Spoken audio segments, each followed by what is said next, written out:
Ευτυχώς επέρασε η θύελα.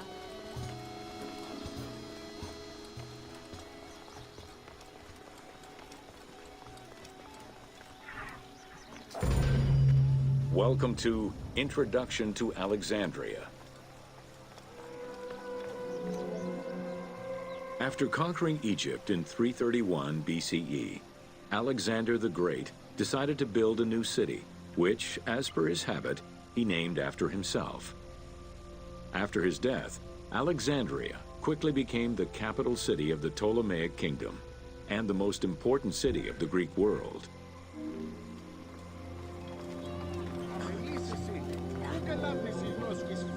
The city was built between the Mediterranean Sea and Lake Mareotis, which resulted in Alexandria becoming a crucial cultural hub and trading center.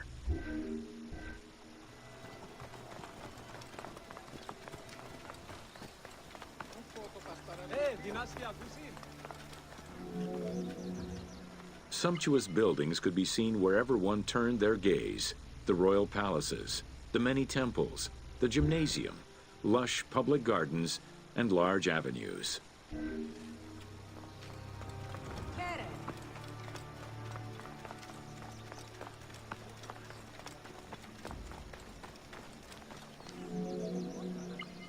With its incomparable beauty and advantageous geographic location, Alexandria attracted foreigners, intellectuals, and traders. One of the most cosmopolitan cities of the ancient world, Alexandria supplanted even Athens as the most important Greek city in history.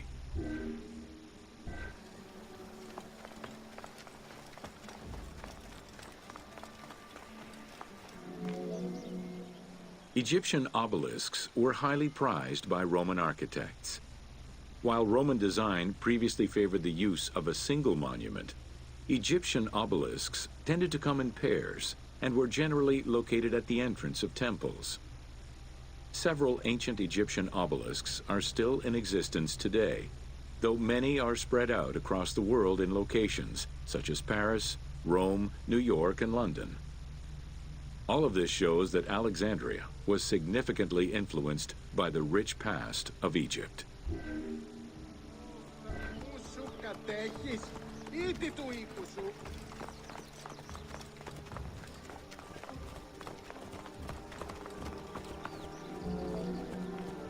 Alexandria had several main streets. Its most famous artery was the Canopic Way. It was lined with sumptuous buildings, houses, and temples, and was roughly 8 kilometers in length. This street was one of the most important shipping entrances to Alexandria and often hosted processions and festivals.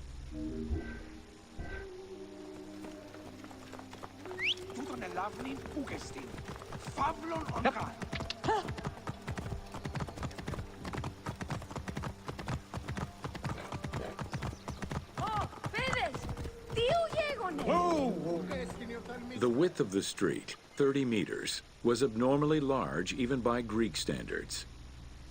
This is likely because the Canopic Way was made in a short span of time and based on an urban plan, as opposed to being slowly built over time, as was usual for the era.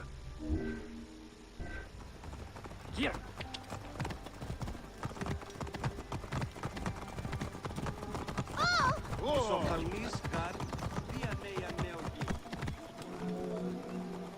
The Canopic Way originated in the western cemeteries, skirted the gymnasium, and then exited the city to head east through massive doorways towards Canopus. This structure was known as the Canopic Door.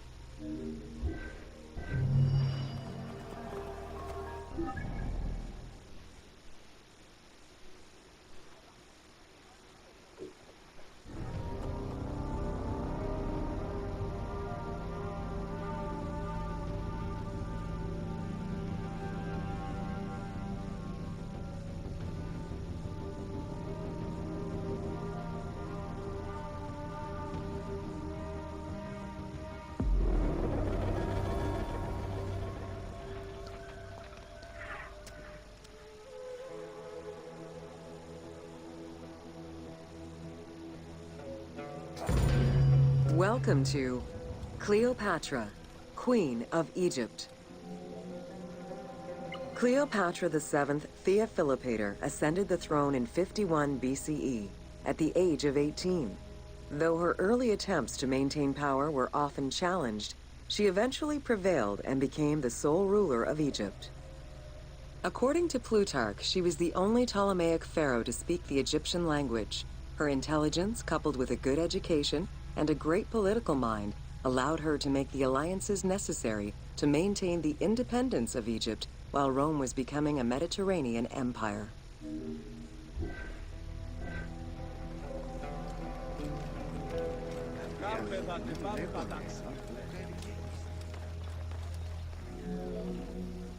It is important to understand that Cleopatra's knowledge of Egyptian language and keen understanding of the culture allowed her to make powerful ideological referents that resonated with ancient Egyptians.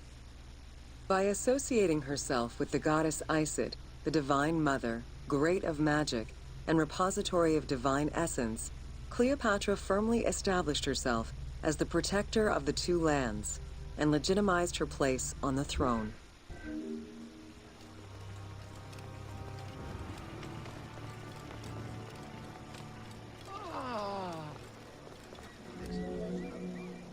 Upon his death in 51 BCE, Ptolemy XII Aulus bequeathed his kingdom to his daughter and eldest son, Cleopatra VII and Ptolemy XIII. As was custom, the siblings were married. The new pharaoh was 10 years old, his sister wife 17. The early years of their reign were not easy. Between 50 and 48 BCE, droughts and floods aggravated Egypt's problems.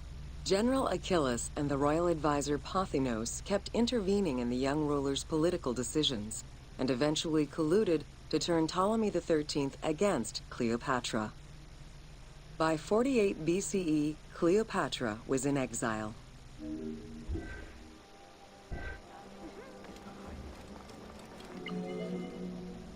During Cleopatra's exile, the Roman Empire was not without its own internal conflict. Caesar and Pompey were at war with one another, and after his defeat in 48 BCE, Pompey fled to Alexandria in the hope of finding refuge. This turned out to be an unwise decision. Listening to his advisors, Ptolemy XIII elected to have Pompey assassinated, his head kept as a gift, in the hopes of acquiring Caesar's favor. This gambit backfired. Instead of earning approval, the murder of a Roman greatly angered Caesar.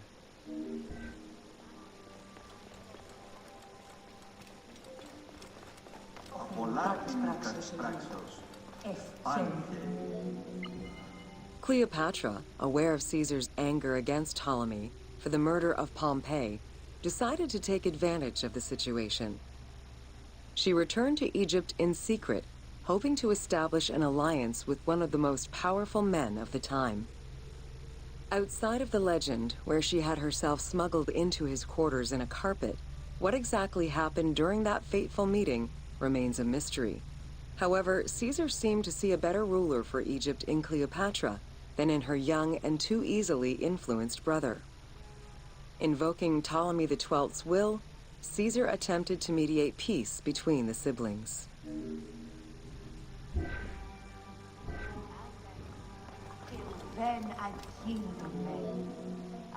Ptolemy XIII was enraged by the turn of events, and his advisors were none too happy to see Cleopatra return.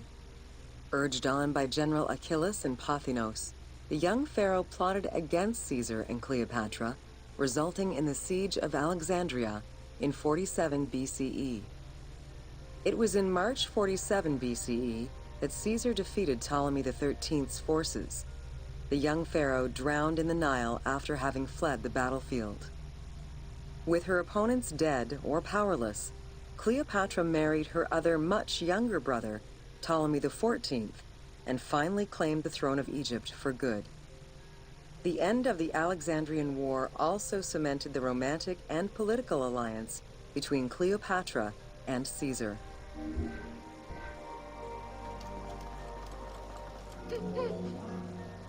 In June of 47 BCE, Cleopatra gave birth to a son, whom she called Caesarion. Caesar did not accept the boy as his heir, choosing instead his nephew Octavian. Nonetheless, on his return to Rome, Caesar invited the queen and her brother husband to stay in the city. Her presence still drew much disapproval from the Senate. Always a strategist, Caesar left 4 legions in Egypt, and a man he trusted to direct Egyptian affairs, giving him control of the wheat supplies essential to Rome. Cleopatra and her entourage remained in Rome until March 44 BCE, when Caesar was murdered.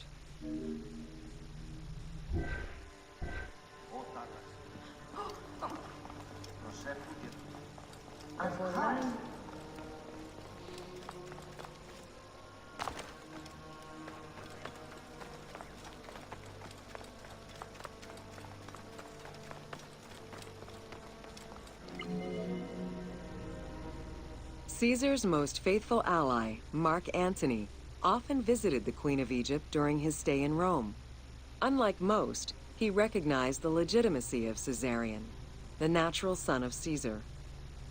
Antony knew he would need the riches of Egypt in order to fight Octavian and claim the Roman Empire. Cleopatra, in return, saw a powerful ally.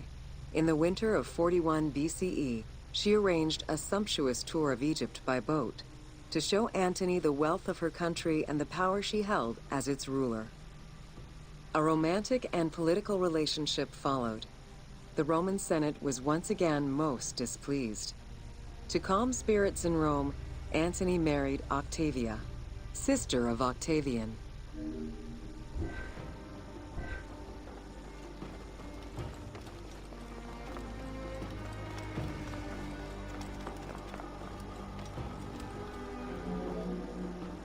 Despite his marriage to Octavia, Antony remained Cleopatra's lover, and she gave birth to their children. Cleopatra increased her kingdom's territory and started a political propaganda alongside her lover in Egypt and beyond. She hoped to create a Ptolemaic federal empire with Alexandria at its center. Antony eventually repudiated his Roman wife for the Egyptian queen, much to the dismay of the Roman elite. However, while Mark Antony focused on Egypt, Octavian carefully gained military and political ascendancy over him in Rome.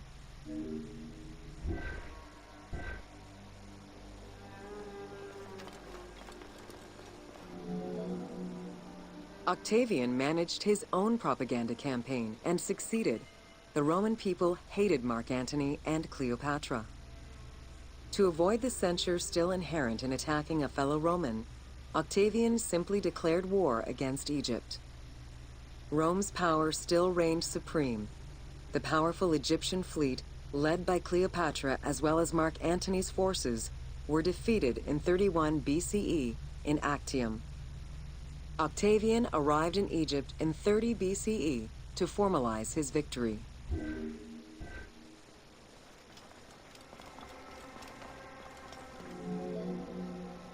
The following events remain difficult to confirm due to the many versions and legends around them. It is believed that after hearing a rumor about Cleopatra's suicide, Mark Antony committed suicide himself. He was brought to the queen as he slowly passed away. Knowing that Octavian would have her chained and paraded through Rome in defeat, Cleopatra planned her own suicide. She most likely killed herself with arsenic, though admittedly, the version where she uses an asp to deliver a fatal bite may be considered more dramatic. What happened to the body of Cleopatra is still a mystery.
Welcome to the Greek Pharaohs.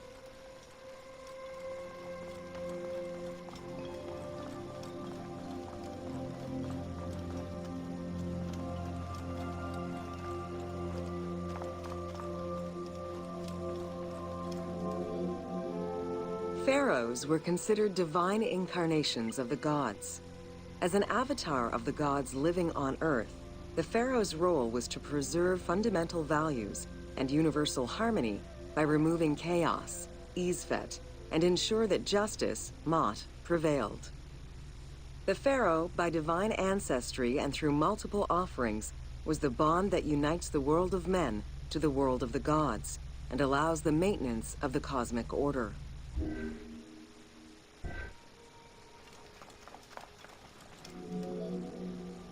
The Ptolemaic dynasty reigned over Egypt from 305 BCE to 30 BCE.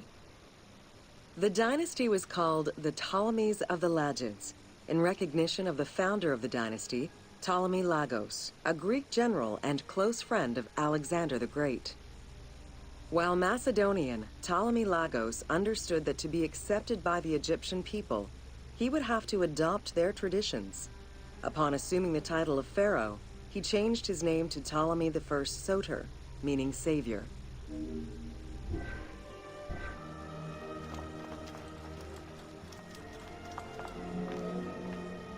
Born in 356 BCE, Alexander the Great went through a hasty education in the affairs of the kingdom before integrating into the Macedonian army, where he quickly rose through the ranks. After his father's assassination in 336 BCE, which some believed was orchestrated by Alexander himself, he became king of Macedonia. Ruler of a unified kingdom and leader of a large army, Alexander set his sights on conquest. Eager to reclaim the Greek cities of Asia Minor, he took on the Persian forces, earning victory after victory.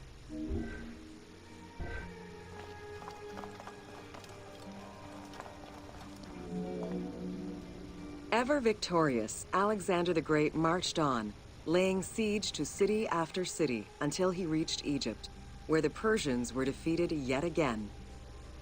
Viewed as a liberator by the Egyptian people, Alexander decided to become pharaoh in due form.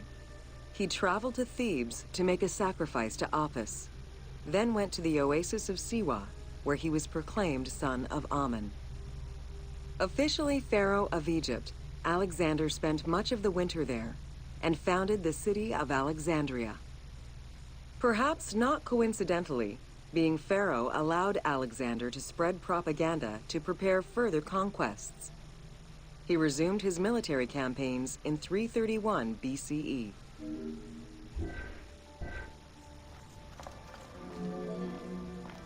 On his deathbed in 323 BCE, Alexander the Great gifted the satrapy of Egypt to Ptolemy Lagos. Perfectly aware of the value of Egypt, Ptolemy ensured not only the stability of the country's borders, but also its economic and military development. At the same time, he worked with the Egyptian elite to maintain the internal order of the country. By 305 BCE, Ptolemy, well respected both in Egypt and in the Mediterranean, was at the head of the largest fleet of the Hellenistic world. Ptolemy officially took the title of Pharaoh of Egypt in January 304 BCE, on the anniversary of Alexander the Great's death.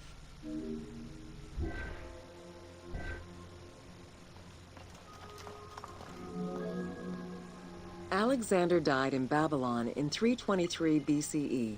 His remains were placed first in a solid gold sarcophagus, and then within another. The casket was carried in an ornate custom wagon, gilded and set with precious stones, and pulled by 64 mules crowned with gold. The funeral procession was diverted to a grandiose temple in Alexandria, built in the conqueror's honor under the orders of Ptolemy I.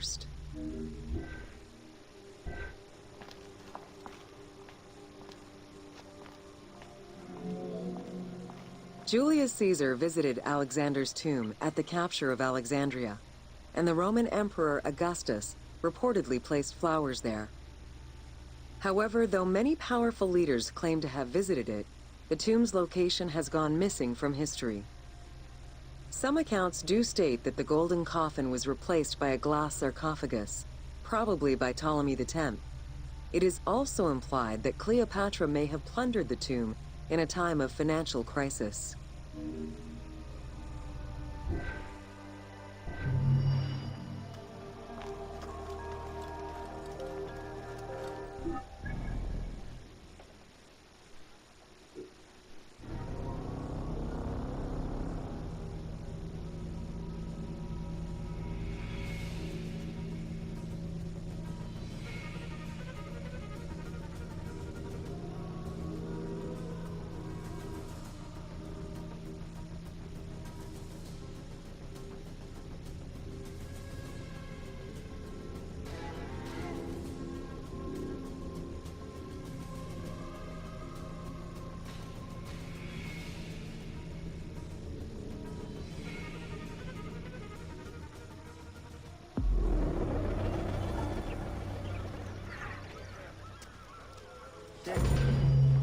Welcome to The ports of Alexandria were a major commercial hub, effectively connecting Egypt with the Mediterranean regions and beyond. A tremendous amount of materials and goods flowed through the city on a daily basis. The large port market was called the Emporion. It was there that merchandise was traded by the ship owners, called nakliros.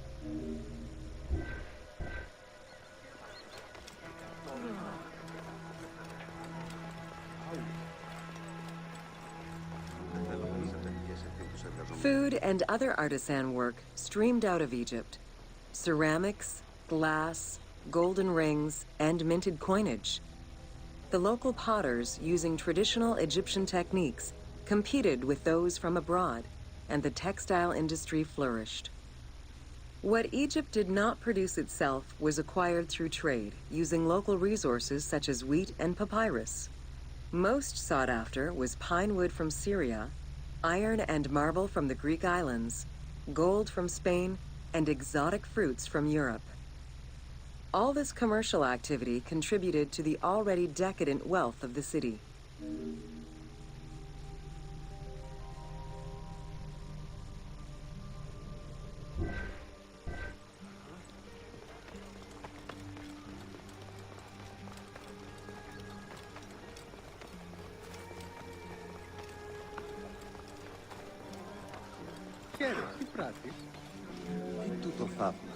The wood imported to Port Mareotis through Alexandria's seaward ports was used in the nearby shipyards, where most of Egypt's ships were built.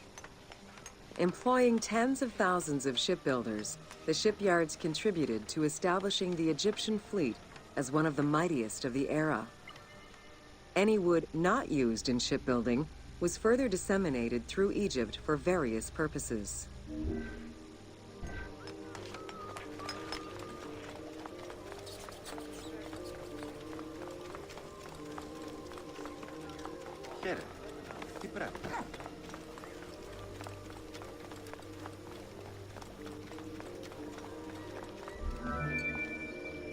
The southern port of Lake Mareotis was the biggest in Alexandria. Save for a branch angling westward, the lake's size in the Ptolemaic era was roughly 40 to 50 kilometers from north to south. Its waters were maintained by a steady runoff from the Nile. In addition to the lake, a man-made canal was created to assist in the transfer of goods from the city to the port using barges, though it is not represented in the game due to its size.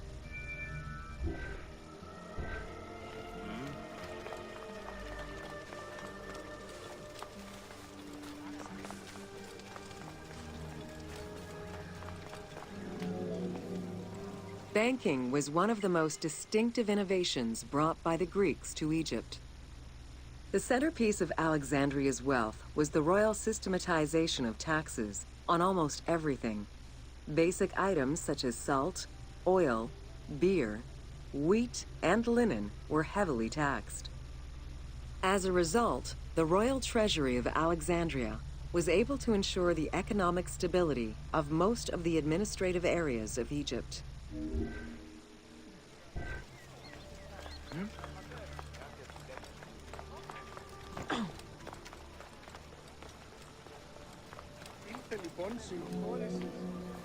By the late 12th century, the channel feeding the lake from the Nile silted up. Lake Mareotis lost its connection to the Mediterranean, as well as most of its water, as the lake slowly evaporated to a fraction of its former size. In modern times, Lake Mareotis is being kept alive through irrigation. However, only about 17% of its original size remains.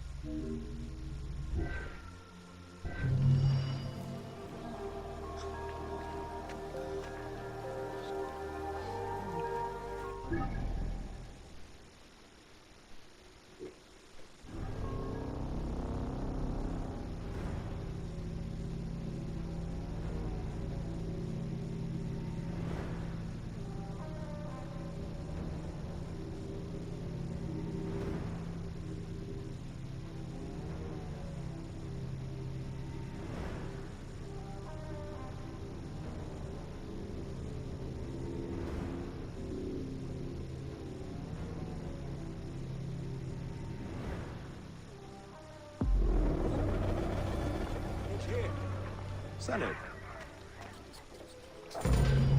Welcome to Leather and Linen in Ancient Egypt. Tanning, a process which dates from prehistoric times, was present although not highly valued in Egypt due to the heat. Leather was reserved mainly for things such as sandals, leather bags, dagger sheaths, quivers, and other similar items. Leopard hides, unlike regular leather, were highly valued and usually worn by priests.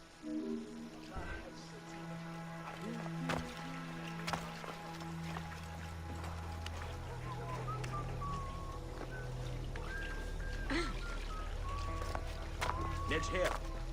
Oui, Valued for its coolness and freshness in hot weather, linen was the fiber most commonly used for fabrics and textiles. It was produced from flax, which was plentiful in Egypt. Fibers were usually dyed before weaving. While color was used in the production of textiles, dyes weren't commonly used for clothing, and most Egyptians wore white. The color represented spiritual purity, a goal to reach for every day of one's mortal life.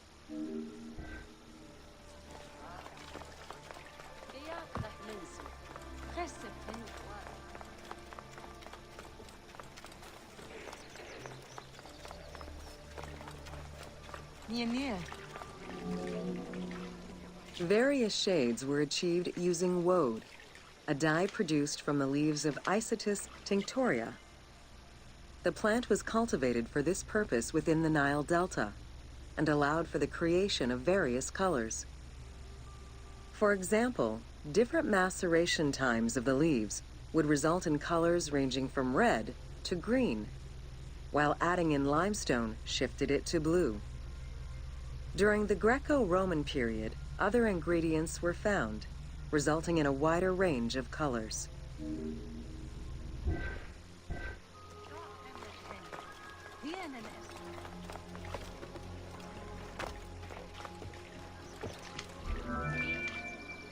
This area's style is strongly influenced by the dye baths and tanneries of modern-day Fes in Morocco. This helped Ubisoft envision what such locations might have been like in ancient Egypt. While this tannery is within the city walls, back then they were often found outside the city boundaries. The tanner's trade was considered off-putting by the Greeks, as all these operations resulted in noxious smells.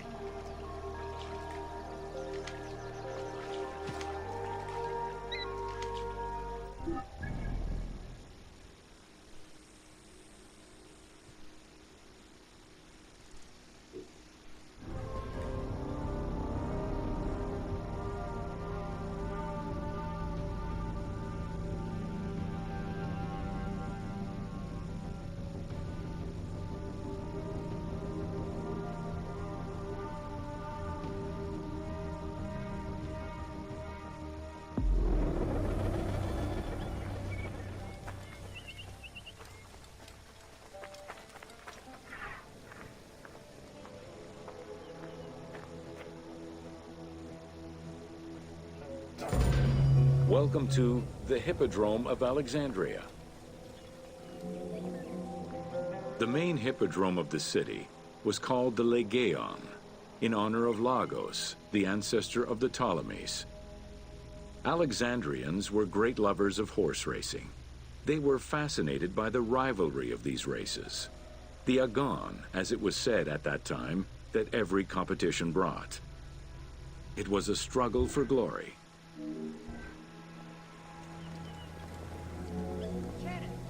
The most important chariot race was the Tethrapon. Using 4 horses with the quickest harness to the front right, the charioteer would race for 12 laps, with sharp turns at either end of the hippodrome.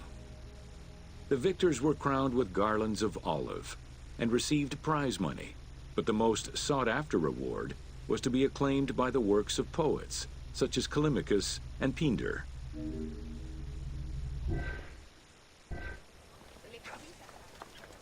Το γεγονός.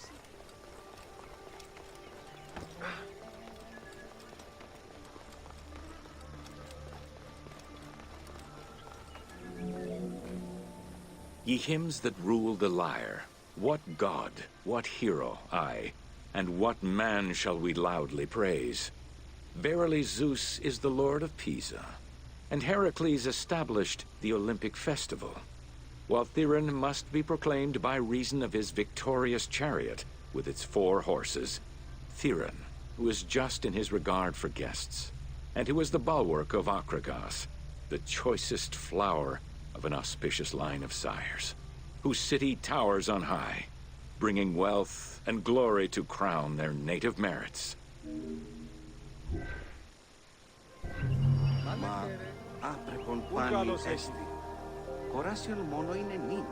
Ευμορφο τε αυτό. Τι βου...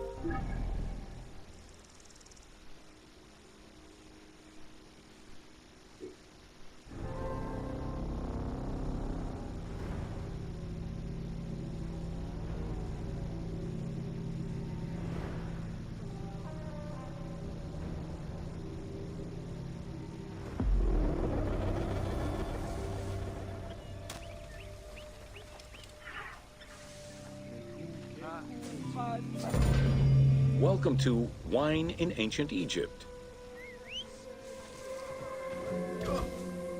When the god Horus lost his eye in a war with Seth, the ancient Egyptians believed the eye turned into a vine, and the vine's tears became wine. Early texts, dating back to 3150 BCE, contain the hieroglyph for vine. Regarded as extremely valuable, wine was highly sought after by the elite. It was also an essential part of many religious ceremonies.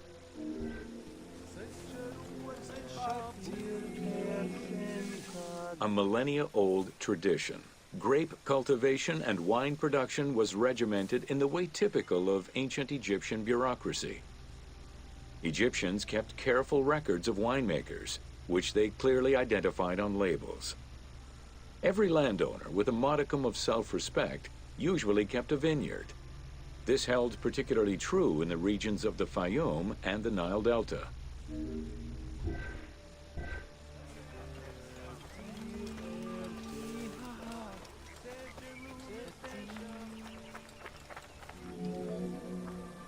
Documentation shows that only certain craftsfolk were allowed to provide the containers required to store and transport wine. That and rigorous quality control checks established for every step of wine production shows that ancient Egyptians knew that the quality and longevity of wine could easily be affected by any number of variables, which they paid careful attention to.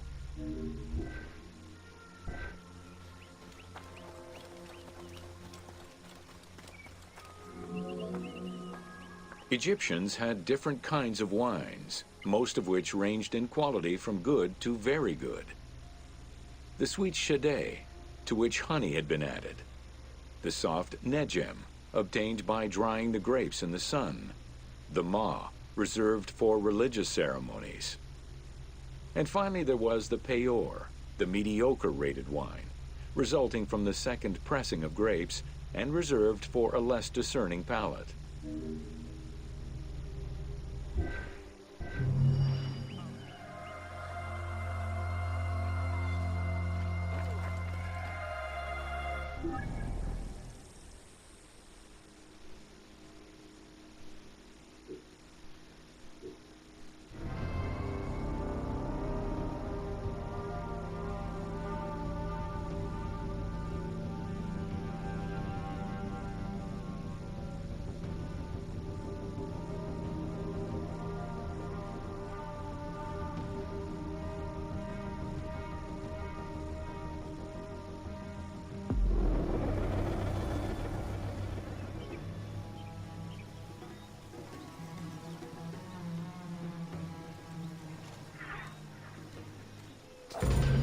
Welcome to Jean-Francois Champollion.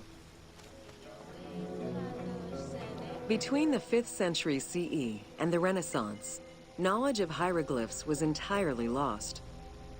Many enthusiasts tackled the challenge of deciphering the language with little success. Some groundwork was made with various researchers identifying names and some grammatical structure, and confirming that cartouches were markers for royal names. They were still missing a critical piece of information that would eventually be revealed thanks to the discovery of the Rosetta Stone.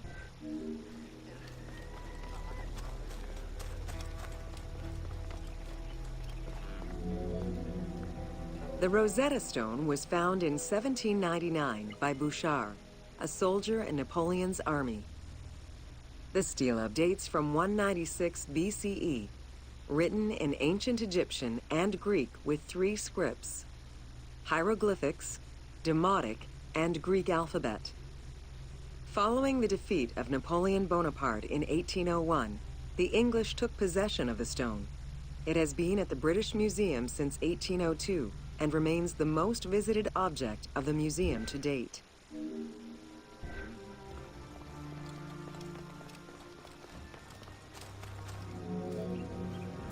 The first translation was of the Greek section only in 1803.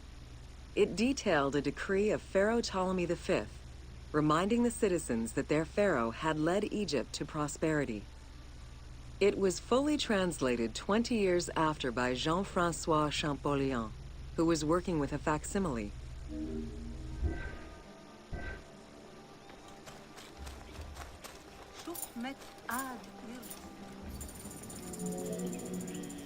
Through his studies of the stone, Champollion was able to make a critical observation that would unlock the whole mystery: that hieroglyphics were not only ideograms, but also phonograms. Hieroglyphs consist of phonetic glyphs, single characters, and logograms. Essentially, they are a combination of phonetics, alphabet, and full words, which in total form a language.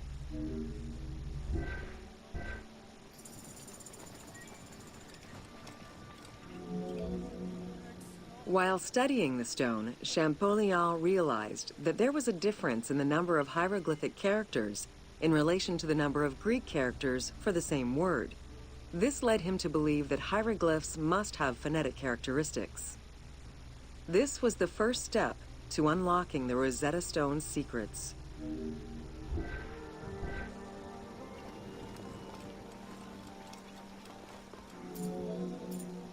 To prove this theory, Champollion began identifying Egyptian rulers' names and then compared their phonetic pronunciation to the Greek version.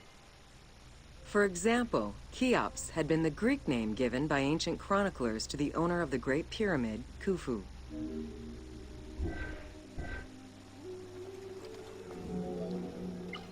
The next step for Champollion was to confirm that his approach was verifiable by using the Philae obelisk as an additional reference. Engraved in the obelisk are 2 inscriptions in Egyptian hieroglyphs and Greek. Once he confirmed the names of Ptolemy and Cleopatra within these texts and confirmed the same phonetic patterns as on the Rosetta Stone, Champollion knew he was on the right track.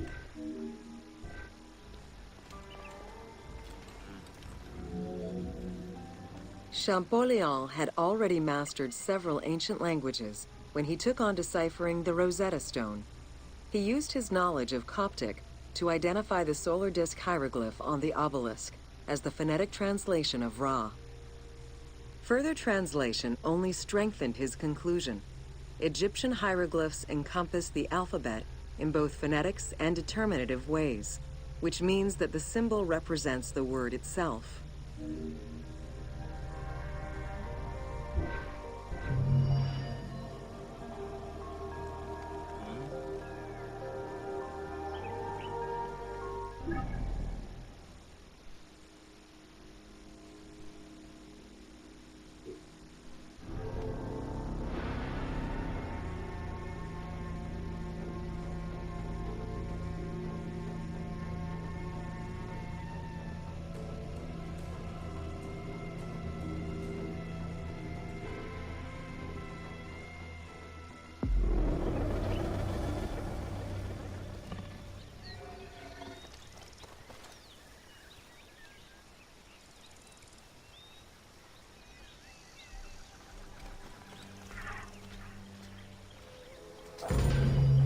Welcome to Flora of... The climate and unique geography of the Nile Delta offered a wide variety of plant species. Many of these plants served as sustenance for ancient Egyptians and as crops for trade. The Nile's consistent seasons allowed Egypt to sustain itself for centuries.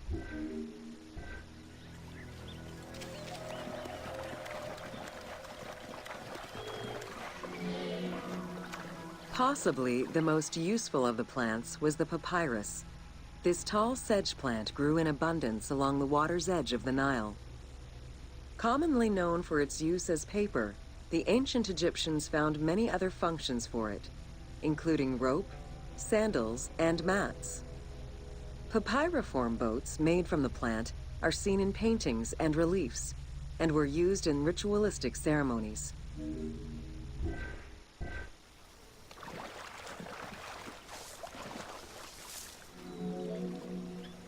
There were many types of trees along the River Nile, such as the date palm, carob, and tamarisk.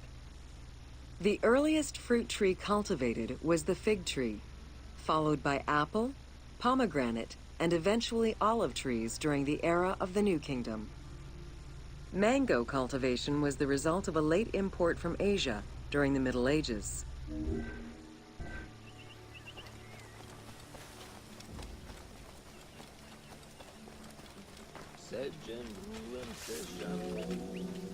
Some trees were associated with gods, such as the acacia with Horus.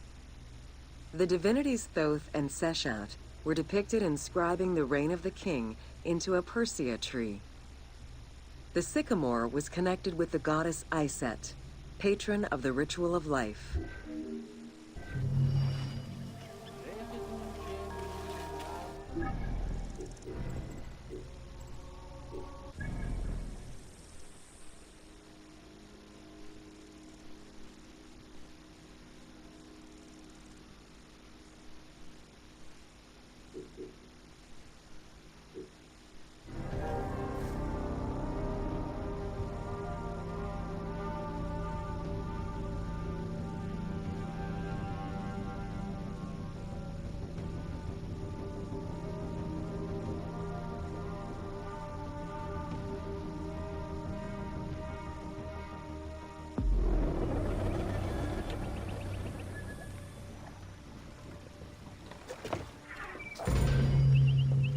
Welcome to Ancient Egyptian Cultivation.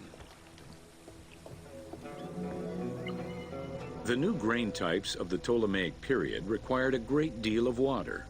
Farmers needed to ensure they had effective, consistent irrigation. The Nile's rising and receding waters naturally irrigated most of the crops. Areas where the Nile didn't reach, such as gardens and vegetable plots, required an irrigation tool known as the shadoof.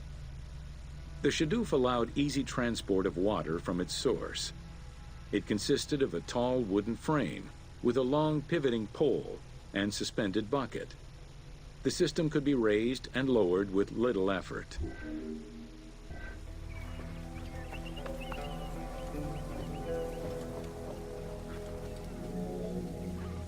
Later, a sakya, or water wheel, was invented. The sakya needed animals to turn the wheel, which rotated buckets through the water. It drew the water to an elevation of 3.5 meters and enabled a great deal of control over the irrigation process. This improvement supplied larger areas and thus resulted in larger harvests.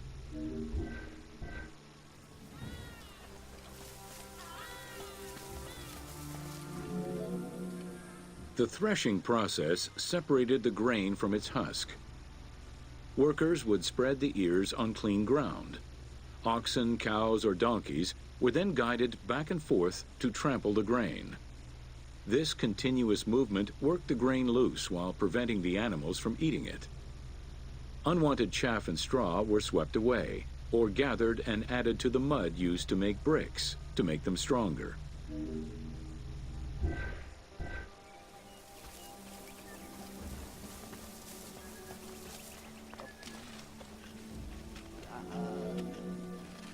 Winnowing was the stage where workers used wooden scoops to throw ears in the air.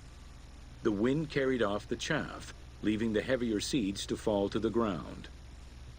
This action was repeated until the undesired materials were sifted out.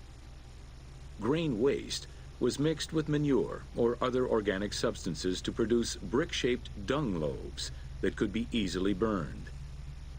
A standardized brick size enabled Egyptians to mass produce this byproduct and use it as a commodity.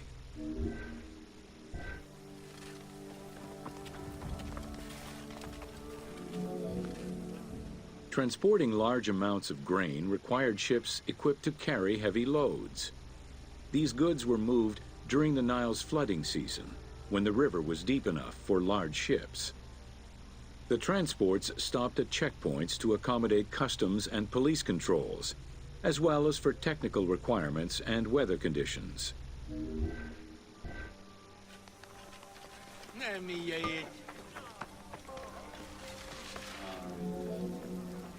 Having reached Alexandria's inner harbor, the wheat was unloaded under the supervision of a civil servant in charge of wheat management.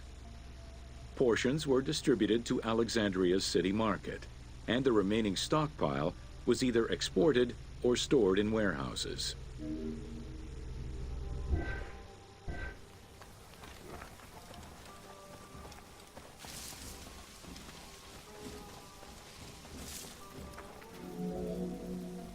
Grain storage facilities were located across all of Egypt. Temples and institutions had large silos, while individual houses had storage sheds. In some houses, arched cellars were built into the foundations. These watertight chambers were accessible from the ground floor through a trapdoor. Royal granaries acted as the storehouse and distribution centers and managed state payments to civil servants, soldiers, and the police. Though plastered on the inside, silos weren't completely sealed and so remained susceptible to mice infestations.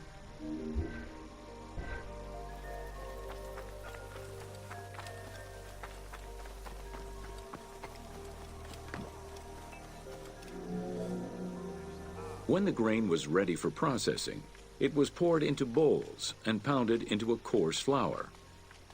That flour was then passed through a sieve to make it of finer quality and further ground between stones. Ancient Egyptians did not stock flour. Instead, fresh grain was portioned out each time to produce flour as it was needed.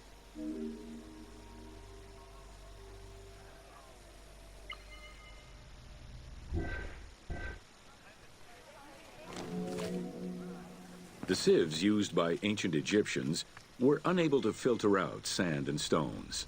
Grit often passed into the flour, causing long-term tooth abrasions among all classes of Egyptians.